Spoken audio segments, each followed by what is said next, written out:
So, hier ist die Grenze zur Ukraine. Da stellen wir uns jetzt mal an. Und dann gucken wir mal, was die so von mir wollen und wie das so vonstatten geht. So, hier steht es an der Grenze, wird alles ganz genau gecheckt. Man braucht die grüne Versicherungskarte fürs Auto, die Zulassung, Führerschein, sonst noch was. Ne. Und dann schauen sie halt ein bisschen ins Auto rein, jetzt checken sie die Dokumente und dann geht's weiter.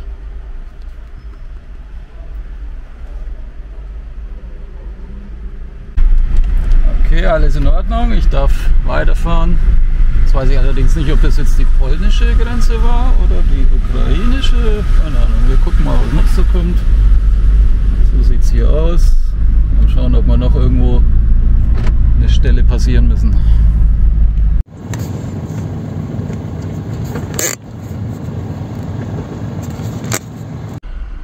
Okay, ich habe hier so einen Zettel jetzt bekommen und musste nochmal hier durch die ukrainische Grenzkontrolle.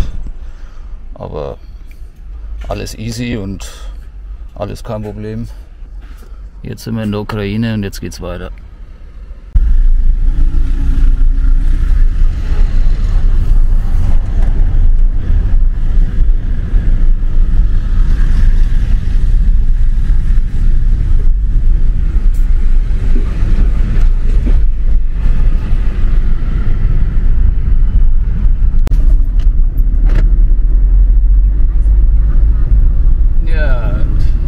Ukraine zum ersten Mal in meinem Leben. Welcome Ukraine. Was kostet denn der Sprit hier überhaupt?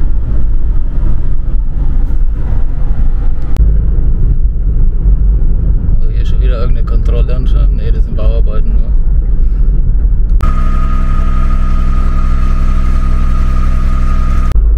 Ja, und die ersten Kilometer hier in der Ukraine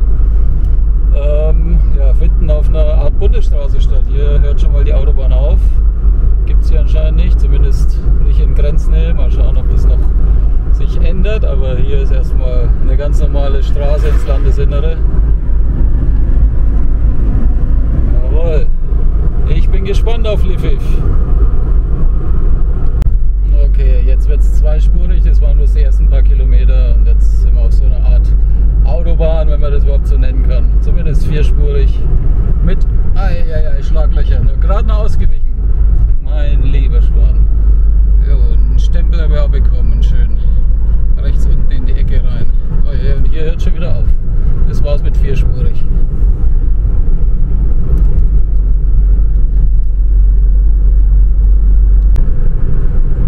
Ja, da vorne fährt ein Tesla. Ich frage mich, wo der dann seinen Strom herbekommt. Also er wird schon Strom bekommen, aber ob hier die Infrastruktur so ist wie bei uns in Sachen Ladesäulen, aber naja, muss wohl irgendwie sein, sonst hätte er den Tesla nicht. Aber hier schaut es schon mal ganz hübsch aus. Bewaldete Straße rein ins Landesinnere.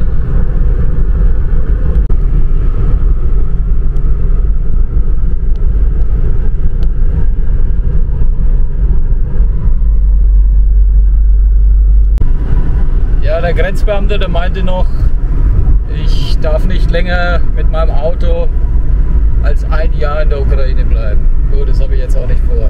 Ich sagte, ich fahre ja am Samstag wieder, ich bleibe bloß ein paar Tage. Und ja, von daher kein Problem, dass irgendwie was mit meinem Auto passieren wird. Hier sind auf einmal mitten in nichts irgendwelche Menschen, die da laufen. Ja, genau. Und dann hat er noch irgendwas erzählt mit irgendwie, ich darf es jetzt keinen fahren lassen auf dem Auto, nur ich. Und dann noch irgendwas, was ich aber nicht verstanden habe. Das war anscheinend irgendwas mit der Versicherung oder was auch immer. Es war anscheinend nicht so relevant, dass ich es unbedingt verstehen musste.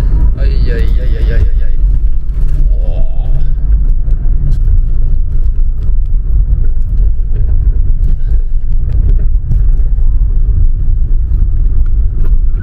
Oh, hier sind übelste Schlaglöcher.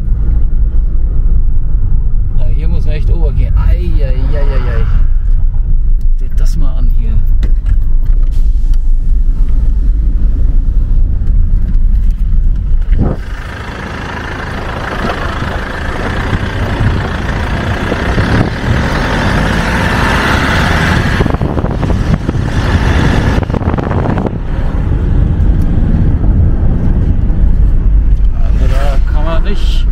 100 oder 120 Langbrettern. Das sind richtige Krater in der Straße. Mein lieber Scholli da.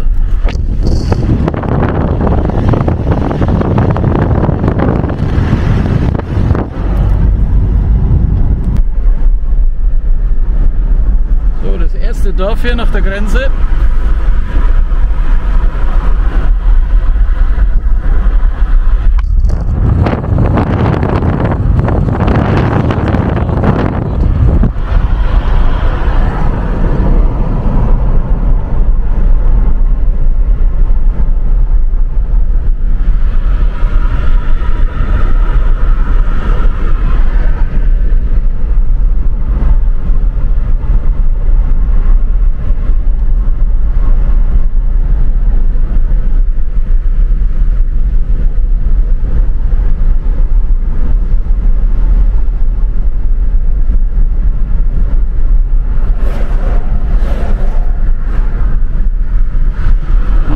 Kleines Lädchen, da kann man Getränke und Proviant kaufen.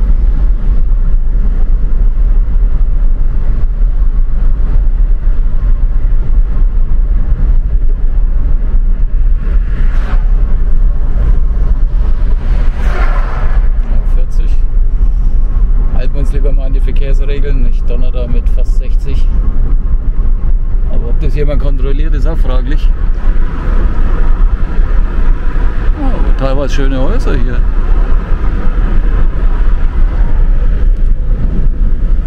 Das ist die Kirche da hinten, mit der Kuppel.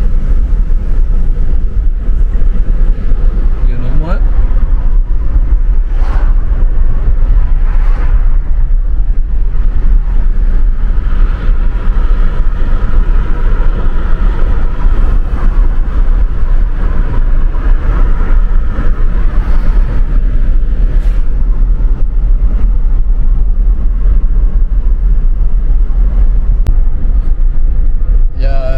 Waren die Grenzbeamten ziemlich nett, also überraschenderweise für Grenzbeamten. Man kennt es ja immer, das heißt immer, aber sehr oft, dass die sehr mürrisch sind und ja, unhöflich und irgendwie so eine Stimmung verbreiten, als hätten sie keine Lust. Und die waren aber sehr zuvorkommend, die haben dir alles erklärt und haben auch gelächelt. Das ist ja auch eine Seltenheit bei Grenzbeamten. Und ja, wie gesagt, hat alles ausführlich mir erklärt, auf was ich achten muss. Und ja, also war ein angenehmes Gefühl hier an der Grenze. Sowohl auf polnischer als auch auf ukrainischer Seite. Kann man nichts sagen.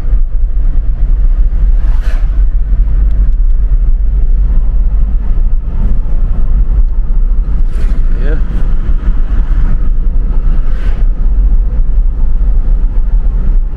Oh, hier haben wir Speed Limit.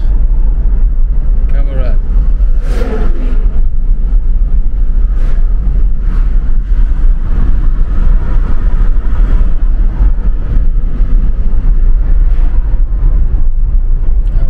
Sind ziemlich dreckig bei dem schlechten Wetter in Osteuropa, in Polen. Da hat es ja ziemlich runtergehauen und dementsprechend schaut jetzt mein Auto auch aus. Hier steht einfach mal ein Pferd irgendwo im Vorgarten.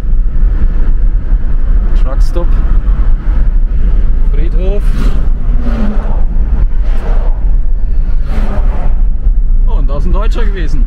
BIN, was ist ein BIN? Keine Ahnung.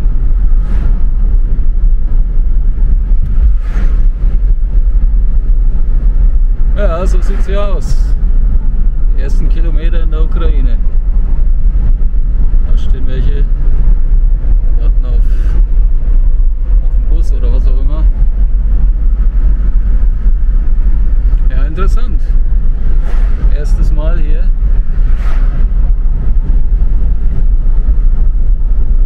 Erwarten tue ich jetzt erstmal nichts.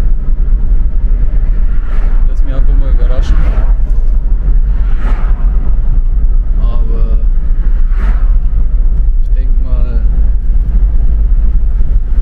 Sind recht umgänglich und freundlich, gastfreundlich und alles weitere wird man sehen. Da kann man das Auto waschen lassen. Ja, hätte ich vielleicht auch mal nötig jetzt. Vielleicht mache ich das irgendwo mal in Lviv.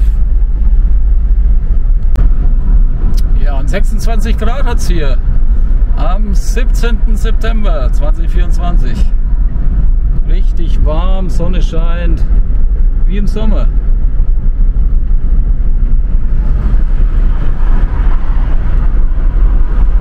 Motel.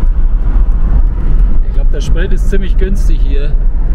Ich glaube 42 oder 45 Riefner sind 1 Euro und hier kostet der Liter irgendwie 57, also 1,20 oder so, ganz grob gerechnet. Aber in Polen habe ich auch eine günstige Tankstelle noch erwischt, in Krakau, da habe ich 1,33 bezahlt für einen Liter Diesel. Ansonsten kostet immer eigentlich so 10 Cent mehr, war vielleicht irgendwie so eine Discount-Tankstelle. So, und jetzt geht es wieder in den Wald. Hoffentlich ohne Schlaglöcher.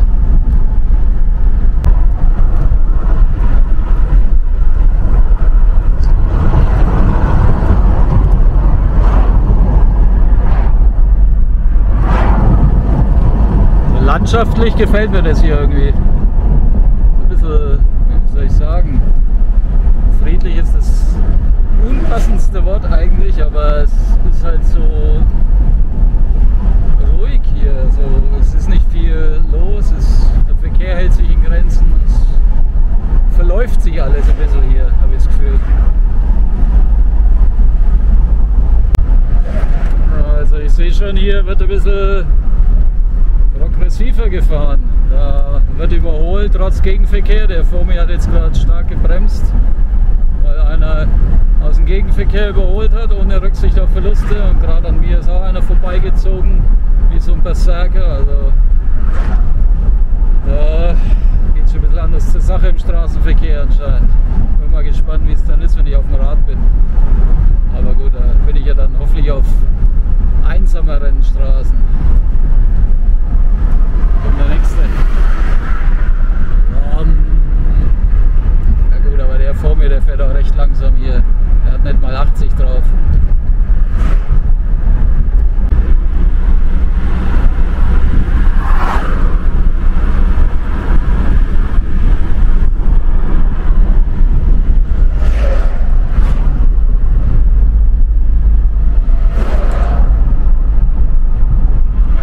Tankstellen gibt es hier genügend.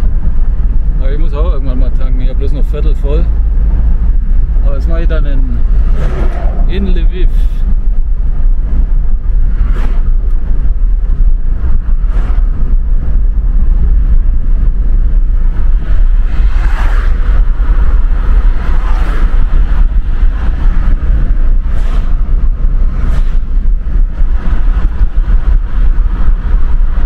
So sehen die Häuser hier aus, wo die Menschen wohnen.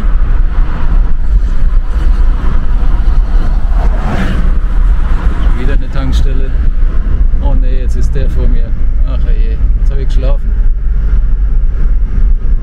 Der East-West Eurolines. Wenn der in dem Tempo vom Osten nach den Westen fährt, dann dauert es aber. Was ist das hier? Bahnlinie.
22 Kilometer, beziehungsweise fahre ich jetzt erstmal zu einem Einkaufszentrum.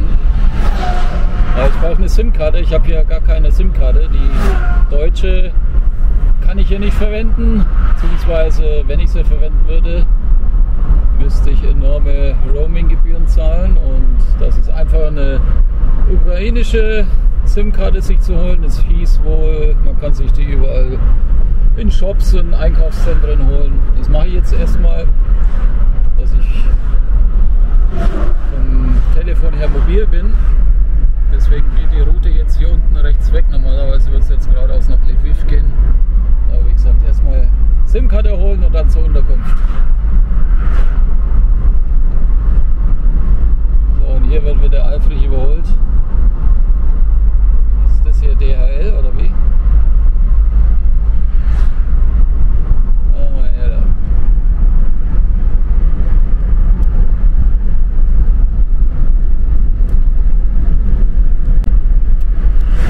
Der hat sogar noch ein deutsches Schild hinten, links unten, bitte Rangierabstand halten.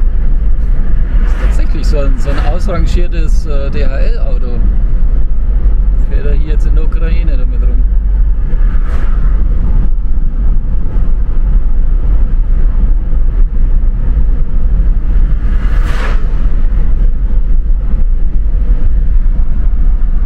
Fährt er hier mit 60. Ne?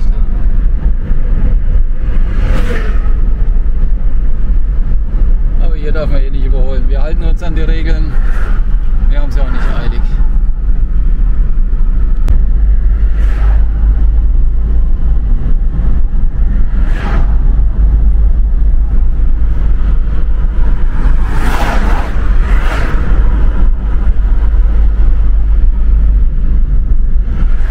Eieiei, der ist aber extrem langsam. Jetzt wird er immer langsamer, ey. Bergauf geht ihm die Luft aus. Macht ein bisschen Bergtraining hier. 40. Komm, Junge. Das kann doch nicht ernst sein, oder?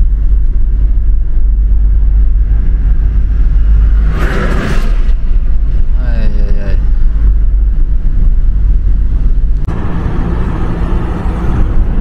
So, der Randbezirk von Lviv ist erreicht. Hier beginnt schon das Leben der Stadt, so langsam die Außenbezirke. Hier sind schon die ersten Geschäfte, Pizza, Einkaufsgeschäfte. Ja, Kyrillisch müssen wir lesen können. Market, das kann ich gerade noch lesen hier. Irgendwo, oh ja, hier eine schöne Kirche wieder. Kirchen sehen schon geil aus hier. Ich habe ja jetzt so mit Religion nicht viel am Hut, aber hier war Polizeikontrolle, aber ich sehe mir die Kirchen immer gerne an. Zumindest von außen. Ja, innen ab und zu auch, aber 5 Minuten reichen, dann gehe ich wieder.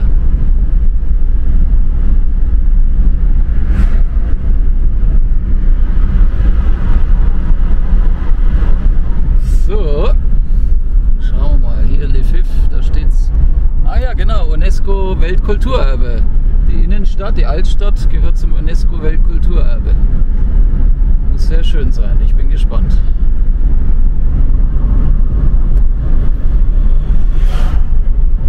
So, Gott sei Dank.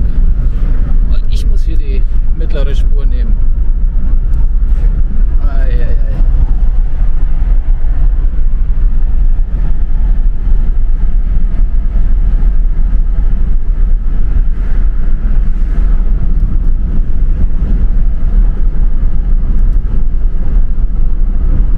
Jetzt läuft die Babuschka hier rum. Das ist doch eine Autobahn.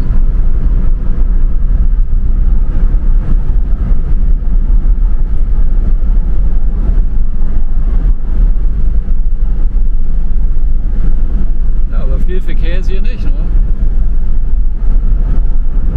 Also um 2:30 Nachmittag. Oh ne, wir haben ja 1 Stunde Zeitverschiebung. Die sind ja 1 Stunde voraus, also ist jetzt 3:30. Bei uns ist 2:30. Da geht es bei uns schon anders zur Sache um die Uhrzeit.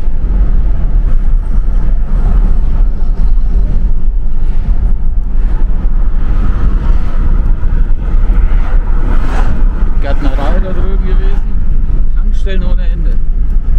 Er muss dann wirklich mal tanken. Mal schauen, bei dem Einkaufszentrum, ob da auch eine Tankstelle ist, weil jetzt keine Lust da zweimal anzuhalten. Hier Obstverkäufer.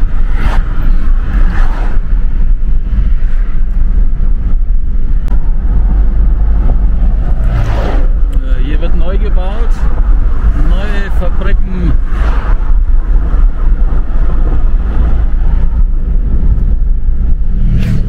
Ja, ein riesen Logistikzentrum. Nein, und die Baustelle gleich noch davor. Wird gleich noch erweitert.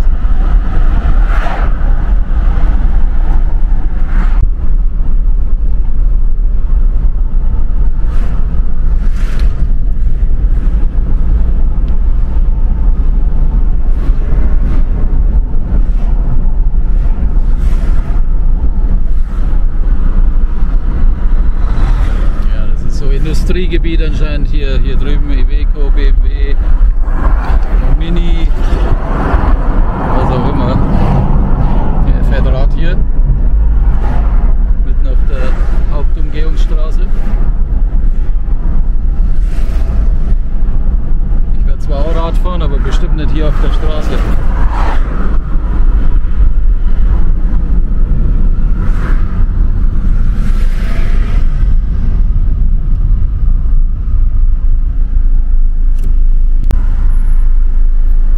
Geradeaus geht es nach Kiew. Ich glaube 570 Kilometer circa von hier aus.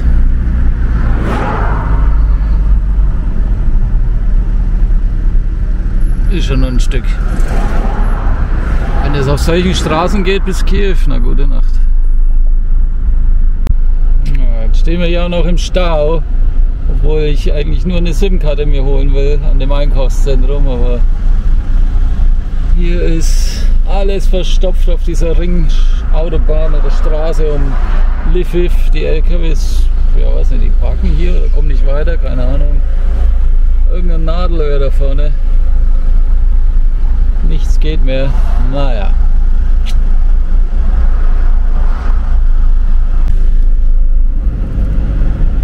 Der will hier raus jetzt auf einmal. Warum stehen denn die LKWs hier alle rum? Ist das nur die Ampel oder ist das jetzt hier von 3 auf 2 Spuren? Keine Ahnung. Das ist ja manchmal unerklärlich. Ja, aber ist ja manchmal unerklärlich, warum der Verkehr auf einmal steht und dann rollt auf einmal alles wieder und nichts war. Jetzt fahren sie rechts auf einmal alle und wir stehen. Okay. Ich denke mal, das da drüben wird der Supermarkt sein, weil ich muss jetzt hier am Kreuz einmal rum, hier unten durch und dann darüber, genau da wo es McDonald's ist. Ja, das ist dann endlich der Markt. Müssen wir mal schauen, wie ich da rüber komme. Ich sehe schon wieder, ach, da ist eine Leitplanke dazwischen. Naja, da muss man irgendwo einen U-Turn dann machen. Aber dann kriege ich jetzt endlich mal eine SIM-Karte und dann kann ich die Frau von meiner Wohnung kontaktieren. Ich weiß jetzt gar nicht, ob die so lange wartet. Ich glaube nicht. Die hat gesagt, wenn ich nach 15 Uhr komme, muss ich selber einschicken. Ist ja auch kein Problem, aber eine SIM-Karte ist mir jetzt schon erstmal wichtig, dass ich die habe und dann alles andere hat Zeit.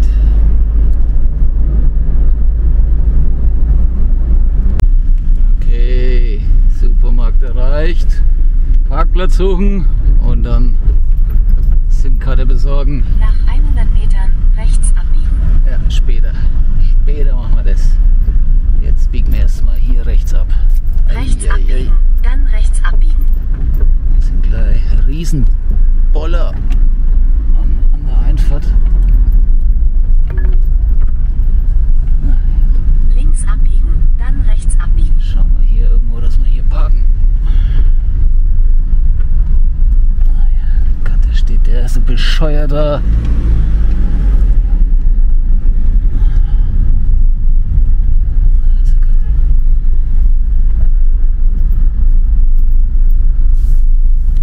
So, SIM-Karte bekommen. Hier ist sie drin gewesen. Jetzt steckt sie in meinem Telefon. 6,50 € mit 50 GB und 4 Wochen Nutzungsdauer. Da kann man nichts sagen. Hier am großen Einkaufszentrum. Gleich der erste Laden rechts war Telekommunikationsladen, hat Handys verkauft, hat auch gleich die SIM-Karten gehabt. Also richtig problemlos abgelaufen, waren 5 Minuten installiert und jetzt geht's in die Unterkunft und dann bin ich endlich mal angekommen hier in Lviv.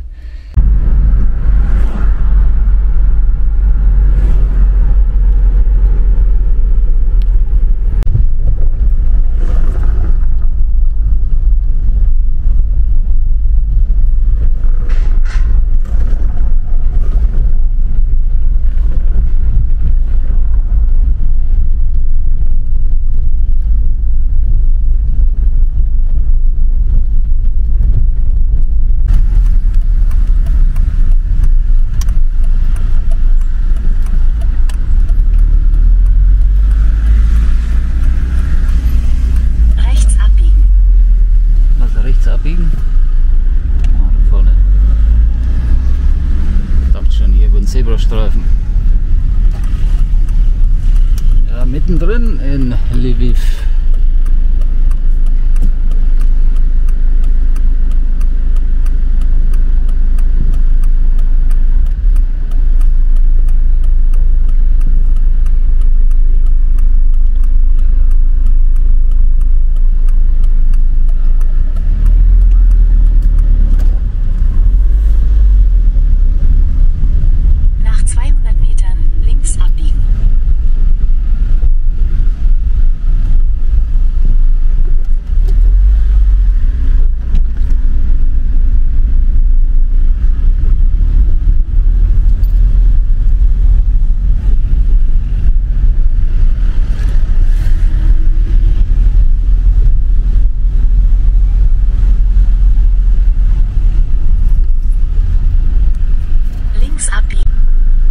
So, das ist der Grigori, der Parkplatzwächter.